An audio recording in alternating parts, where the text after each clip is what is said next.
السلام علیکم جی. آج ہم نے الکیمسٹ بک کی فرسٹ ڈسکشن کرنی ہے، جس میں صرف پہلے 2 پیجز دیے گئے تھے. کیمیا گر نے اپنے ہاتھ میں کتاب لی اور ایک شخص کارواں سے جس کو لے کر آیا تھا، اور اس کا کوئی سرے وقت تو نہیں تھا، لیکن اس کے باوجود اس کے مصنف کے نام کو پہچان گیا تھا. بعض چیزیں ایسی ہوتی ہیں، بعض لوگوں کا کام ایسا ہوتا ہے کہ آپ اس کو دیکھتے ہیں اور آپ اس بندے تک پہنچ جاتے ہیں.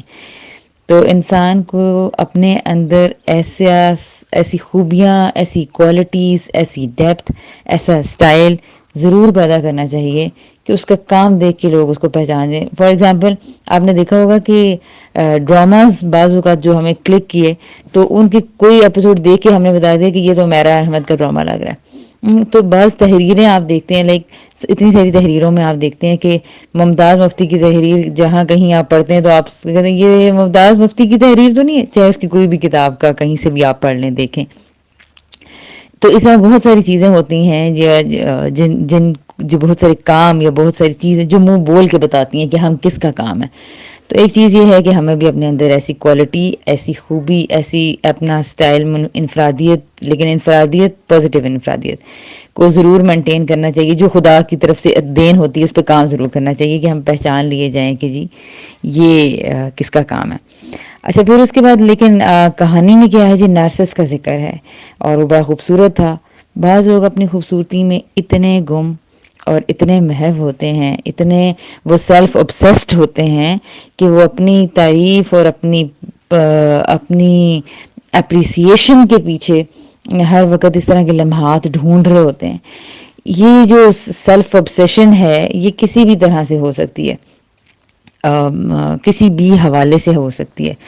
اچھا، آپ یہ دیکھیں کہ وہ جنگل میں جاتا تھا، اپنی خوبصورتی کو خود ہی جا کے اپریشیٹ کرتا تھا، اور وہ جو پریاں وریاں اس کو دور سے دیکھتی رہتی تھی کہ وہ کتنا خوبصورت، کیا زبردست، اور جھیل کے پاس ہو جایا کرتا تھا. لیکن آپ نے تحریر میں ایک بڑا ٹوسٹ دیکھا ہوگا کہ وہ کیا ہوا کہ ایک دن شہزادہ آپ نے دیکھا کہ جی وہ اپنی خوبصورتی میں گم آخر کار مر گیا. تو یہ ہوا اس کا انجام. ٹوسٹ وہاں سے آتا ہے کہ جب وہ پریاں اور وہ ساری جب اس شہزادے کی دیکھتی ہیں کہ آج شہزادہ تو بس اندر ہی کہیں گم ہو گیا، مر گئے، تو وہ جب ساری وہاں پر آتی ہیں تو کہتی ہیں کہ جھیل سے آ کے انہوں نے اب تبصرہ کیا ہے، بات دیکھیے کیا ہو رہی ہے. انہوں نے کہا کہ ہم یہ تم کیوں رو رہی ہو؟ انہوں نے بتایا جی کہ وہ کہتی ہے میں اس کے لیے رو رہی ہوں، نرسس کے لیے رو رہی ہوں. تو یہ بات ہمارے لیے انہوں نے بتایا کہ ڈیفینیٹلی ہمیں پتہ ہے کہ وہ روز ہمارے پاس آتا تھا، تمہارے سامنے بیٹھتا تھا، تم ایک اکیلی تھی اس کے حسن کو سراہنے والی اور اپریشیٹ کرنے والی. تو یہ بات سن کے جھیل کا جو جملہ ہے کہتی ہے کیا نارسس خوبصورت تھا؟ کین یو امیجن کہ وہ یہ کہہ سکتی ہے؟ وہ شخص جو کہ اپنی خوبصورتی، جس کی خوبصورتی پہ جنگل پریاں وہ اتنے سارے اس کے وہ ہو رہے ہیں، اور وہ خود اپنی خوبصورتی میں گم ہے. جھیل کہہ رہی ہے تو یہ کیا ہوا؟ اٹ مینس بات کیا پھر ہوئی ہے؟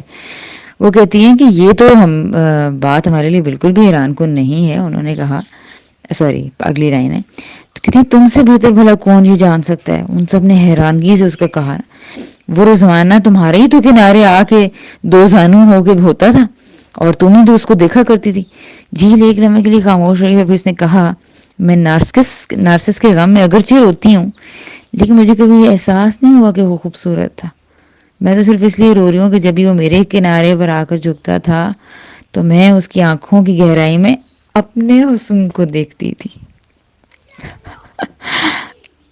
تو معاملہ یہ ہے کہ narcissus is a phrase for the people جو اپنے آپ کو، اپنی چیزوں کو، اپنے کسی فن، اپنے کسی صلاحیت، اپنے کسی پہلو کے سحر میں اس قدر مبتلا ہو جاتے ہیں کہ ان کو اپنی خوبیوں کے علاوہ دوسرے کے اندر کچھ نظر نہیں آتا. ہمارے معاشرے میں آپ لوگ اگر پہلی چیز میں آپ کو یہ کہوں گی کہ آپ narcissus phrase, it's a phrase now, ٹھیک ہے نا، میں یعنی آپ کو بتانا یہ چاہ رہی ہوں کہ اب یہ فریز ایسے سارے لوگوں پہ یعنی نارسس جیسے ہی بولا جائے گا تو وہاں پر کیا ہوگا؟ سب جان جائیں گے. یعنی کہ اگر کبھی میں دوبارہ آپ لوگوں کے اندر بولوں گی، یعنی کہ مثال کے طور پہ جب ہم نے یہ بک پڑھی تو ہم نے بہت سارے ایسی شخصیات کو وہ کرنے کی کوشش کی، ٹیگ کرنے کی کوشش کی کہ ہمیں دیکھتے ہی پتہ چل گیا او مائی گاڈ وہ ہی از اے نارسس، شی از اے نارسس، اس کے اندر تو نارسسزم چھپا ہوا ہے اور اس کے یہ تو ہے ہی بری نارسسٹ. تو ہم یوں کر کے بڑے آسانی سے ایک فریز کے پیچھے اس پوری کہانی، اس پورے کانسیپٹ کو سمجھ جاتے ہیں. تو وہ اپنی خوبصورتی میں گم تھا اور نارسسٹ تھا، لیکن آپ دیکھیں کہ نارسسٹ لوگوں کے ساتھ انجام کیا ہوتا ہے. وہ بیچارے ساری زندگی اپنی اپریسیشن کروانے میں لگے رہتے ہیں، اپنے ہی شہر میں گم رہتے ہیں، جس کی وجہ سے ایک تو نقصان یہ ہوتا ہے کہ وہ باہر اور ارد گرد کے بہترین لوگوں کو پہچان نہیں سکتے، بہترین چیزوں سے فائدہ نہیں اٹھا سکتے. لیکن یہ ایک تو چیز ہے، کیونکہ ایسا ہوتا کہ وہ اپنے شہر میں گم ہوتے ہیں، وہ اپنی کوالٹیز، اپنی محنت، اپنی کوششوں ان کو اتنی ہائی لائٹڈ نظر آ رہی ہوتی ہیں. لیکن دوسری سے جو ورسٹ چیز ہے وہ یہ ہے کہ ان کا انجام کیا ہوتا ہے نا، ان کا انجام یہ ہوتا ہے کہ ان کو آگے سے اس سے بڑا نارسسٹ ٹکر جاتا ہے. جیسے کہ آپ یہ دیکھیں کہ جھیل کو یہ معلوم ہی نہیں تھا کہ وہ کیسا ہے اور کیسا نہیں ہے، وہ اس سے بڑی نارسسٹ نکلی اور کہتی میں تو اس کی آنکھوں میں اپنی خوبصورتی میں گم ہوتی تھی. تو اس کو اپریشیٹ، جس سے وہ اپنی اپریسیشن کروانے آتا تھا، وہ اس کو بالکل بھی اپریشیٹ نہیں کرتی تھی، بلکہ اس کو پہچانتی تک نہیں تھی، جانتی تک نہیں تھی. آپ نے بہت سارے ڈراماز میں بھی ایسی کہانی دیکھی ہوگی اور بہت سارے ایسے لوگوں کو بھی دیکھا ہوگا زندگی میں جو کہ اس طرح کے اپنے کسی چیز میں گم ہوتے ہیں اور جس کی وجہ سے وہ لرننگ پروسیس نہیں کر سکتے. ہمارے ارد گرد ہمارے ماحول کے اندر بھی بعض اوقات اسپاؤس کے اندر بھی ایک آدمی زیادہ خوبصورت ہوتا ہے اور وہ اپنی خوبصورتی کو سراہنے میں لگا رہتا ہے. بعض لڑکیاں زیادہ خوبصورت ہوتی ہیں تو وہ اپنی خوبصورتی میں، اس لیے ان کو دوسرے کوئی کوالٹی اٹریکٹ ہی نہیں کرتی، دوسرے کی کوئی چیز اٹریکٹ ہی نہیں کرتی، وہ دوسرے سے سیکھ ہی نہیں پاتے ہیں. جبکہ ایک ہمبل یا متوسط انسان کا معاملہ یہ ہوتا ہے کہ وہ ہر جگہ ہر کسی کے سامنے گھٹنے ٹیک کے بیٹھ جاتا ہے سیکھنے کے لیے. اچھا، اس سے میں آپ کو دو باتیں کنکلوڈ کرتے ہوئے یہ کہوں گی کہ اپنے دائیں، اپنے آپ، اپنے اندر یہ ڈھونڈیں کہ آپ زندگی کے کن کن فریزز میں، کن کن جگہوں پہ you feel that you are a narcissist.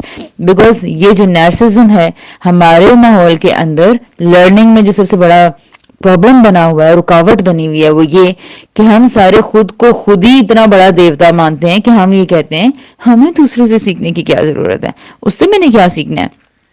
تو ہمارے اندر کہیں نہ کہیں یہ چیز، یہ پہلو اتنی گہرائی میں اندر کہیں چھپا ہوا ہوتا ہے.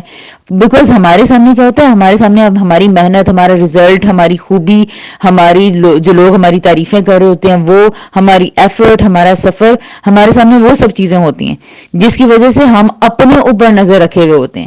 لیکن ایک ویژنری پرسن کی نظر ہمیشہ دوسروں کے کارناموں اور دوسروں کے بہترین لمبے سفروں پر ہوتی ہے. ان کے بڑے بڑے آئیڈیلز، بڑے بڑے گولز ہوتے ہیں جن وہاں نظر ہونے کی وجہ سے اپنی کوشش، اپنی کاوش کچھ بھی نہیں لگتی اور ان کو کیا ہوتا ہے کہ ہم نے آگے جانا ہے، ہم نے آگے جانا ہے. لیکن پرابلم کیا ہو جاتی ہے کہ عام جو لوگ ہیں وہ لوگ اپنی محنت اور کوشش کر کے اپنے بنائے ہوئے قلعے یا عمارت کو ساری زندگی سراہتے رہتے ہیں.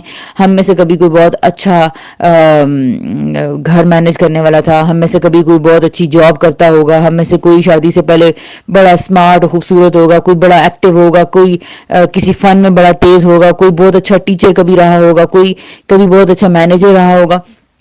اس طرح کے بہت سارے ہمارے پاس چونکہ ٹیگز ہوتے ہیں جس کی وجہ سے ہم لوگ ان ٹیگز کو یا اپنی ڈگریز کو، اپنی ایجوکیشنل ڈگریز کو کہیں رکھنے کو تیار ہی نہیں ہوتے. ہم ساری زندگی اسی کے شہر میں جینا چاہتے ہیں کہ میں تو کبھی یہ آپ دیکھیں، آپ ہماری امیاں ایک کامن بات کیا کرتی ہیں کہ ہم تو بجی یوں کرتے تھے، میری تو یہ چیز ایسی تھی اور میرے بچے تو ایسے ہیں. تو ہماری امیاں بھی جو اپنے ماضی میں سے نکلنے کے لیے تیار نہیں ہوتی، نتیجہ کیا ہوتا ہے ان کی اولاد کے اندر بھی کہیں نہ کہیں یہ چیز پیدا ہو جاتی ہے.